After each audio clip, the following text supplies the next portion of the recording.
ఎప్పటికైనా సొంతం. రాదురా ఏ విజయం నీ కోసం నా కోసం, ఎటుపోదురా నువ్వు చేసిన కష్టం ఎప్పటికైనా సొంతం.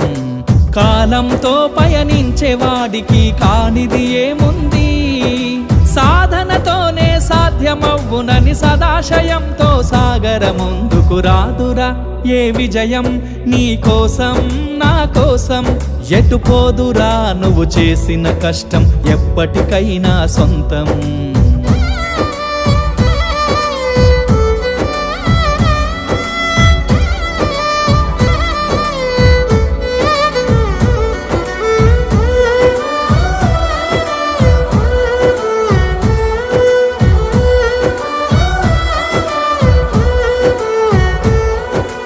ఆకాశంలో అలలాగా పోయే ఆ పక్షులనే చూడు, అనుకున్న గమ్యం